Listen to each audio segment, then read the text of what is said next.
और इस इल्जाम में सानहा 9 मई में मुलव्विस तमाम शरपसंदों का ट्रायल तेज तर होगा। यही वो वजह और डर है कि अब पूरे मुल्क में तहरीक इंसाफ के उम्मीदवार अपने ही चेयरमैन की हिमायत से मुनकर है।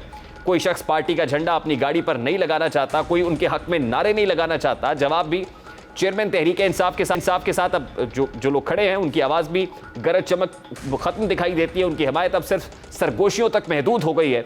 ऐसी ही कुछ सरगोशियाँ चंद रोज़ कबल अडयाला जेल में हुई, जिसके बाद -1 फार्मूले की बाज़गश सुनाई दी। इस बाज़गश को कुछ दिन तो रद्द करने की कोशिश की जाती रही, लेकिन गुज़श्ता रोज़ शाह महमूद कुरैशी की रिहाई और उसके बाद किसी भी केस में गिरफ्तार ना होना साबिका पैटर्न से अलग दिखाई दिया।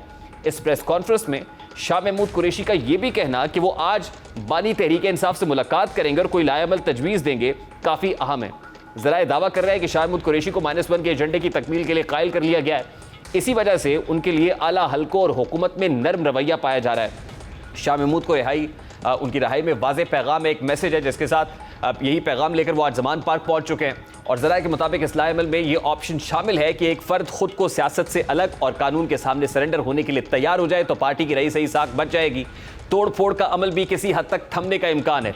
इस डील के नताइज क्या निकलते हैं, इस हवाले से आने वाले 10-15 रोज़ इंतहाई अहम है। इन 10-15 रोज़ के अंदर जो मुकदमात हैं उनमें भी तेज़ी आती हुई दिखाई दे रही है। और ज़राए के मुताबिक 14 ऐसे लोग हैं बशमूल पार्टी चेयरमैन तहरीक इंसाफ जिनका फ़ौजी अदालतों में ट्रायल होगा, उनको मंतकी अंजाम तक पहुंचाया जाएगा। इस जानिब हुकूमती अरकान भी इस तजवीज़ का खैर मकदम करते हुए दिखाई दे रहे हैं और उनके लिए चेयरमैन तहरीक इंसाफ की जगह शाह महमूद कुरैशी एक काबिल कबूल शख्सियत है। इसलिए वो भी ये बयानिया बना रहे हैं कि शाह महमूद इस कोर ग्रुप का हिस्सा नहीं जिनके जरिए 9 मई के वाक़यात को अंजाम पजीर किया गया। उनके नज़दीक शाह महमूद की शख्सियत साबिक PTI रहनुमा जावेद हाशमी जैसी है, जिनके मौक़िफ़ को पार्टी में ज़्यादा पजीर आती है, इसलिए उन्हें किसी भी अहम प्लान का हिस्सा नहीं बनाया जाता। नून को नून, मीम और शीन में तकसीम की ख्वाहिश रखने वाले बानी तहरीक इंसाफ की अपनी जमात तहरीक इंसाफ वाज़ेह तौर पर 3 से 4 धड़ों में तकसीम होती जा रही है।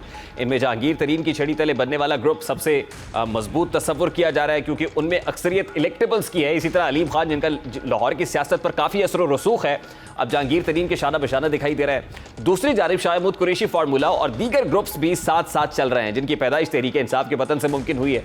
आज एक बैठक ज़मान पार्क में हो रही है, तो वहीं एक दूसरी अहम बैठक अलीम खान के घर में भी होने जा रही है। जहांगीर तरीन इस बैठक के मरकजी किरदार होंगे, जहां वो आज अपनी पार्टी के नाम को हतमी शक्ल देंगे।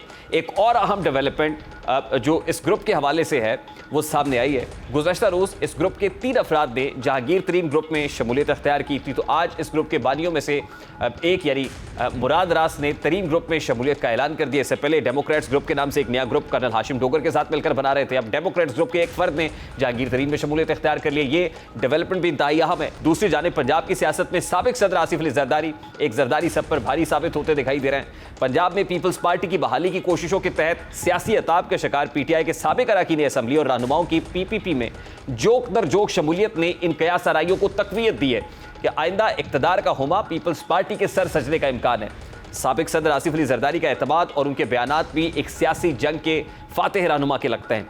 उन्होंने कल लाहौर में वस्ती पंजाब के टिकट होल्डर से बात करते हुए 2 टोक अंदाज में ये कहा है कि 2 माह में इलेक्शंस नहीं करा सकते, इलेक्शंस तभी होंगे जब मैं कराना चाहूँगा। कारकुन सब्र करें, सब्र का वो फल मिलेगा जिसका आपको अंदाज़ा ही नहीं है, सारे दुख दर्द दूर हो जाएंगे। उन्होंने मईशत के हवाले से भी अपने ख्यालात का इजहार किया और बताया कि उन्होंने सियासत में हर चीज़ को करने का उनके पास हल मौजूद है। जिनको सियासत नहीं आती उनके पास हल भी नहीं होता। मैंने जेल में मईशत पर बहुत सारी किताबों का मुताला किया, ऐसे हल दिए जिससे हमारे दौर में ज़र मुबादला के ज़खायर $24 अरब हो गए थे।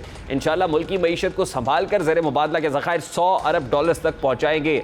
अब पीपल्स पार्टी, खासतौर पर शरीक चेयरमैन पीपल्स पार्टी साबिक सदर आसिफ अली जरदारी के इस स्टेटमेंट में क्या मख्फी है? बाद में एक शख्स का तूती बोलता था, वो जो चाहे कर लेते, जिसको चाहे उसकी पगड़ी उछाल लेते, एस्टैब्लिशमेंट की इज्जत को रौंद देते, सियासतदानों की किरदार कुशी करते।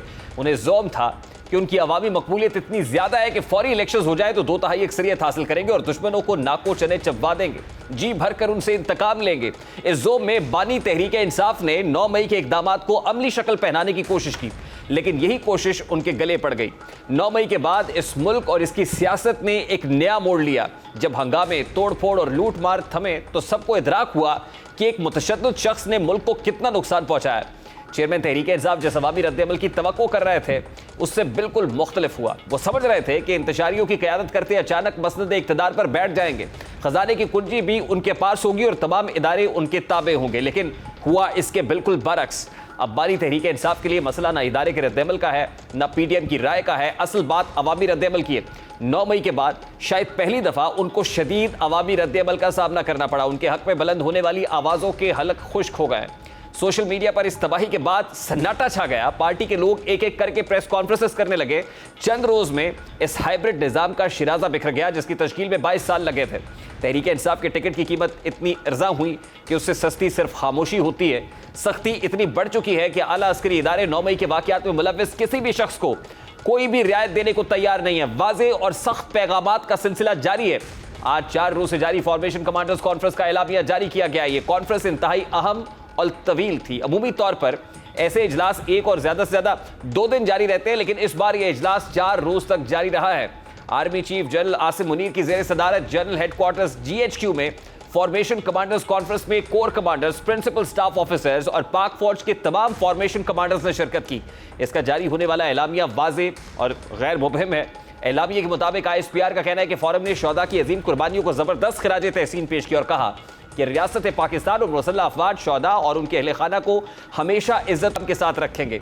ISPR ने बताया कि पाक फौज इलाकाई सालमियत के तहफ़्फ़ुज़ की अपनी कौमी जिम्मेदारियों को पूरा करने का तहैया किए हुए है। फोरम ने 9 मई के यौम सियाह के वाक़यात की सख्त तरीन अल्फाज में मज़म्मत करते हुए अपने इस पुख्ता अज़्म का इयादा किया है कि शोहदा की यादगारों, जिना हाउस और फौजी तंसीबात पर हमला करने वालों को पाकिस्तान आर्मी एक्ट और ऑफिशियल सीक्रेट एक्ट के तहत यकीनी तौर पर जल्द अज जल्द इंसाफ के कटहरे में लाया जाएगा। इस मौके पर आर्मी चीफ का कहना था कि कसरत से जमा किए गए नाकाबिले तरदीद शवाहिद को ना झुटलाया और ना ही बिगाड़ा जा सकता है। बिगाड़ पैदा करने की तमाम तर कोशिशें और फर्जी इंसानी हुकूक की खिलाफ वर्जियों के पीछे पनाह लेने की तमाम तर कोशिशें बेसूद हैं। उनका कहना था कि फोरम कौम के भरपूर ताउन से तमाम तर नापाक अज़ाइम को नाकाम बनाया जाएगा। मुल्क दुश्मन अनासिर और उनके हामी प्रोपेगेंडा से माशरती तफरका पैदा करने की भरपूर कोशिश कर रहे हैं। मुल्क दुश्मन अनासिर और उनके हामी प्रोपेगेंडे के जरिए इंतशार पैदा करने की भरपूर कोशिश कर रहा है। आर्मी चीफ का कहना था कि पाकिस्तान की अवाम और मुसल्लह अफवाज का आपस में गहरा ताल्लुक है, जो कौमी सलामती में मरकजी हैसियत रखता है। इंसानी हुकूक की खिलाफ वर्जी और सियासी सरगर्मियों की रोकने की बुनियादी इल्जामात का मकसद अवाम को गुमराह करना है। फोरम ने रियासत और रियासती इदारों के खिलाफ नफरत परवाज चढ़ाने वालों और मुल्क में अफरा तफरी फैलाने वालों के खिलाफ घेरा तंग करने की जरूरत पर जोर दिया और अज़्म का इजहार किया कि अब वक्त आ चुका है मनसूबा साजों और मास्टर माइंड्स के खिलाफ कानून की गिरफ्त मजबूत की जाए। ISPR के मुताबिक फोरम ने यह फैसला भी किया है कि किसी भी सहबाही में रुकावटें खड़ी करने और दुश्मन कुव्वतों के मजमून अज़ाइम को हतमी शिकस्त देने की कोशिशों से आनी हाथों से निपटा जाएगा। इस एलामिये के बाद